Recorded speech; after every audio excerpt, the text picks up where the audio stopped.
Welcome back. Everybody's starting to get into that holiday spirit, and many retailers are quietly tightening up return policies.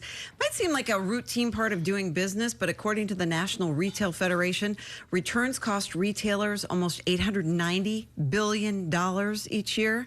They're getting around that cost by raising shipping prices, charging small flat fees for unlimited returns, and even shortening those return windows. I know we got a lot of ears that just perked up because of this. We want to go ahead and bring in Dr. Abigail Hall, an economist from the University of Tampa. Number one, thank you for joining us. Number two, what do folks need to know about this as they head into this holiday shopping season?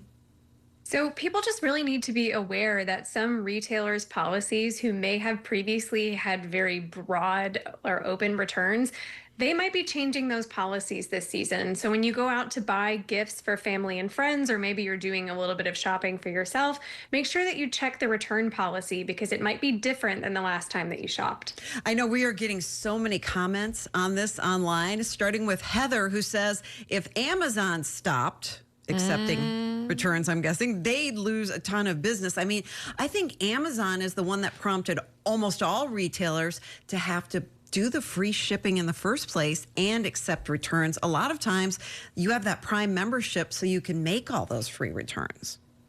So we saw this movement toward free shipping really during the pandemic when we saw this massive spike in online retail for obvious reasons. And of course, as you pointed out, if you have a big kind of industry leader like Amazon who's offering free shipping and free returns, this applies competitive pressure on other businesses to do the same.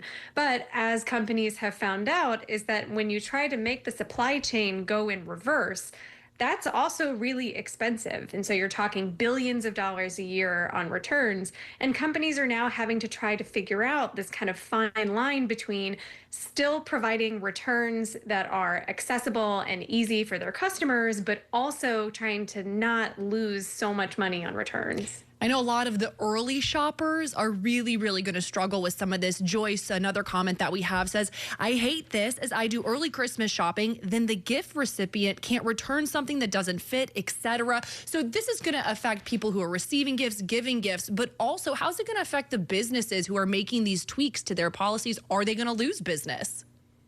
So it's certainly possible, and I think different businesses are likely to see different outcomes. So certainly if you have a business model where you have prided yourself on making very easy returns, say a place like Kohl's, changing your policy might not please your customer base. Others might find that as long as they're articulating their policies very clearly and letting their customers know about the change and people are prepared, then they might not see as much of a change. And if we go back to when in the pandemic, people were doing a lot of shopping from home. I mean, that's really when things blew up for obvious reasons.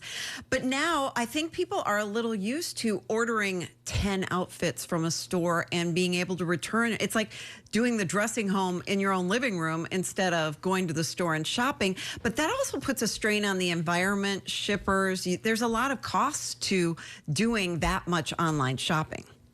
That's exactly right. So one of the things that I tell my students is that there's no such thing as free in any context. So free shipping, free returns doesn't mean that we're magically exempt from the rules of economics. It just means that somebody else is paying for it. So as we've taken kind of that tactile experience of trying on clothes at home, there is a cost associated with that. You might not have to go out, but the company's paying for shipping, maybe in both directions, and they might be trying to push some of that cost back onto the consumer.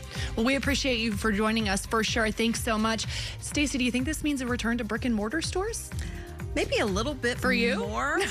I was there yesterday. I'm working on it. We appreciate you joining us today. Thank you so much. I'll see you back here on News Channel 8 at 4, and Beth will be back tomorrow morning. Bye.